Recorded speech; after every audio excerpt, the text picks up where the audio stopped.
দেখো যদি জলের তৃষ্ণা লাগে অফিসের বাবদ জলের ব্যবস্থা করা আছে, জল খাওয়া যাবেন।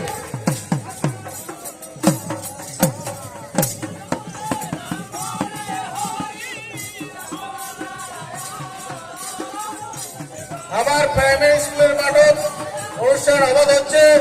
মাঠের কোনায় কোনায় মানসি ভরে গেছে।